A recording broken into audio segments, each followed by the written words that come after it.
Fala meninos, bom dia, aqui é o professor Wellerson. Hoje a gente vai continuar com os nossos estudos aí, a nossa aula agora virtual, com essa nova ferramenta que eu acho que vai ajudar todo mundo. Só pra gente, antes da gente começar a entrar nesse capítulo 6, queria só que todo mundo fizesse uma reflexão aí a respeito do que a gente tem estudado, sobre globalização, sobre desenvolvimento tecnológico, sobre como que esse processo de conexão em redes que nós fazemos agora, como que nós estamos interligados e como que isso afeta o nosso dia a dia, não só na economia, política, mas agora também numa questão social, numa questão de saúde, como que nós temos um vírus aí se espalhando pelo mundo todo e cada vez mais rápido devido a esse processo de globalização, né? Então, fica aí a reflexão para todo mundo. Depois a gente vai fazer um trabalhinho legal sobre isso. E continuando aí, nós temos que pensar que esse mundo que nós estudamos, que é marcado pela globalização e nessa atualidade, é marcado por um mundo de desigualdades. Nós temos que pensar que a partir do século XX, alguns países sempre buscaram alternativas políticas e econômicas para diminuir essas disparidades, ou seja, essas diferenças, essas desigualdades políticas e econômicas em seus territórios. Em alguns casos, elas até diminuíram, mas não completamente. Se a gente parar para pensar na desigualdade que existe no mundo contemporâneo, ela não existe só entre países, entre regiões dentro de um mesmo país. Se a gente pensar região sudeste, região norte, região centro-oeste, nós temos diferentes níveis de desenvolvimento econômico, de desenvolvimento social. Se nós pensarmos no campo e na cidade, como que nós temos diferenças também dentro de uma mesma cidade, né? Então as diferenças elas não são só mundiais. E se elas já são assim dentro dos países, imagine quando a gente pega numa escala global, tá? Antes de 1950, ou antes da Guerra Fria, os países geralmente eram divididos ou regionalizados, né, divididos em regiões entre países norte e sul. Essa denominação ela é uma regionalização a partir de critérios econômicos. Então, os países do norte eram os países desenvolvidos, industrializados, os países ricos. E os países do sul eram os países que não tinham alto grau de desenvolvimento, os países periféricos, os países chamados países pobres. Então essa regionalização, ela ficou dividida assim durante muito tempo. Uma única exceção que nós temos aí é que a Austrália era considerada também uma região aí do norte, né, mesmo estando ao sul.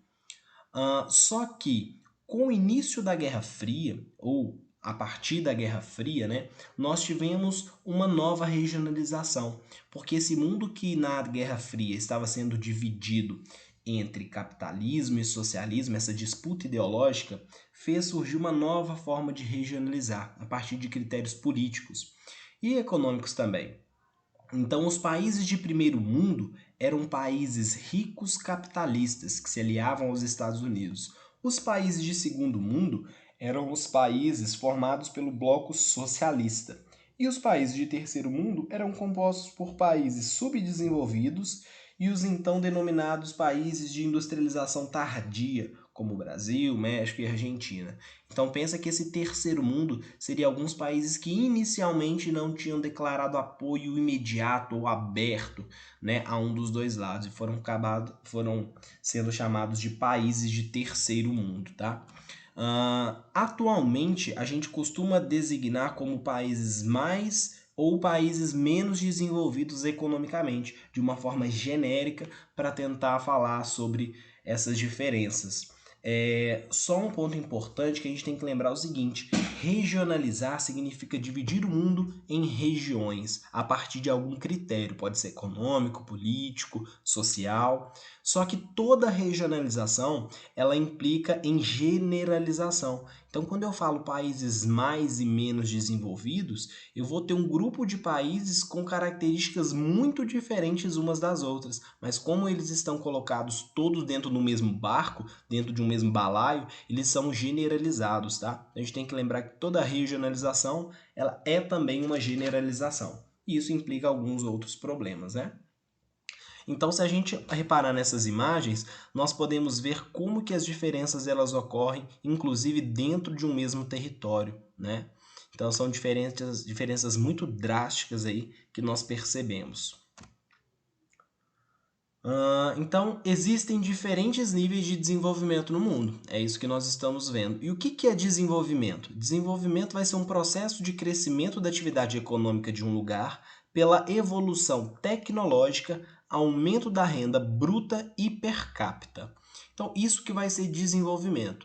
E o crescimento econômico, então, para um país crescer economicamente, ele tem que estar relacionado a um processo produtivo elevado, a um alto grau de desenvolvimento tecnológico, que vai refletir no crescimento do PIB, ou seja, o Produto Interno Bruto.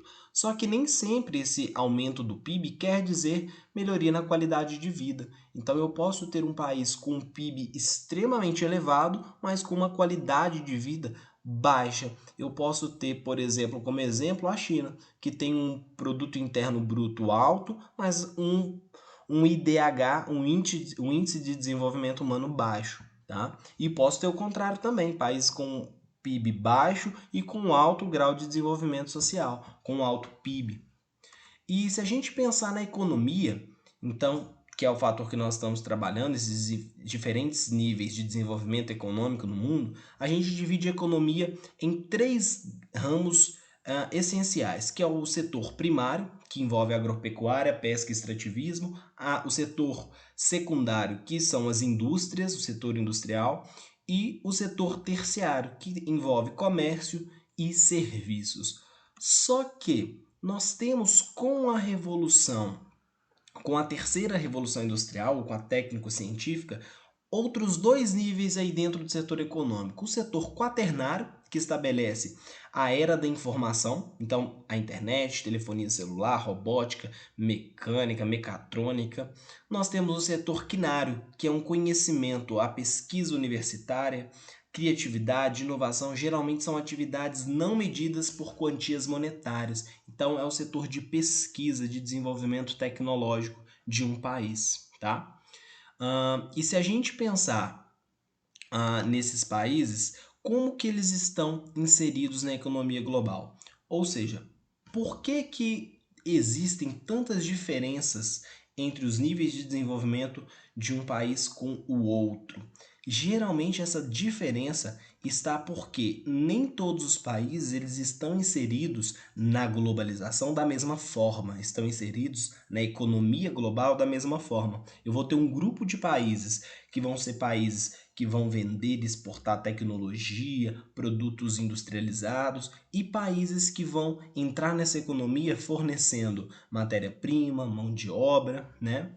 Então, o crescimento econômico dos últimos séculos se confunde com a própria história do capitalismo, em que estabeleceu a divisão internacional do trabalho. Essa divisão internacional do trabalho é aquela que um país produz tecnologia, mercadoria industrializada e o outro produz matéria-prima, mão de obra, né, que nós já estudamos.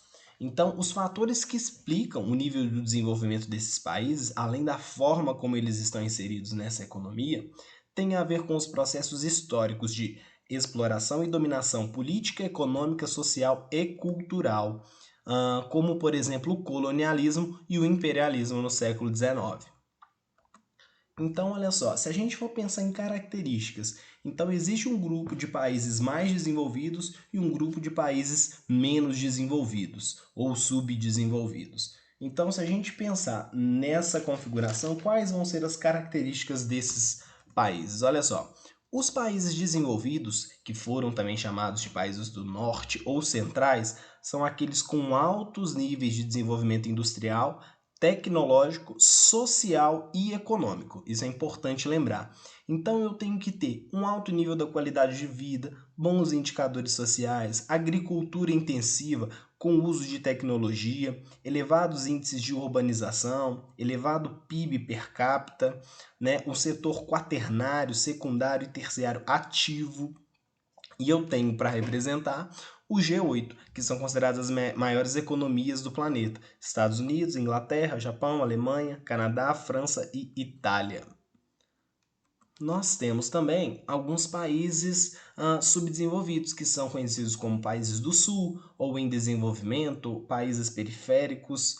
Todas essas denominações a gente coloca dentro dessa generalização de países aí subdesenvolvidos. Lembrando que isso promove uma generalização que nem sempre mostra as particularidades de cada região.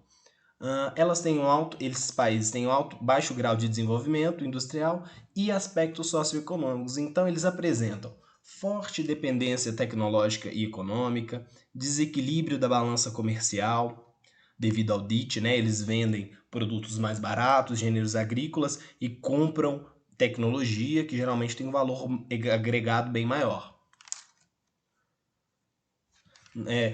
Geralmente eles têm enormes dívidas externas, baixa expectativa de vida, alta mortalidade infantil, grande número de desempregados. O setor primário é o que predomina nessas regiões. E nós temos como um exemplo aí o Uruguai, que está dentro desse bloco de países subdesenvolvidos, mas que tem realmente um pouco de desenvolvimento industrial e tecnológico, mas tem ótimos indicadores sociais, como índice de natalidade, mortalidade infantil, analfabetismo quase zero. Então, o Uruguai é um dos países, por exemplo, é um país que mostra como que essa generalização ela acaba prejudicando você enxergar o todo, ou o todo não, o particular, porque o Uruguai tem bons níveis de desenvolvimento social e não tão bons assim em níveis econômicos. Então, meninos, nessa aula de hoje, só queria finalizar essa apostila, esse capítulo número 1, que a gente está falando sobre esse desenvolvimento aí do espaço global e a consolidação do capitalismo. Obrigado por tudo, até a próxima aula. Tchau, tchau.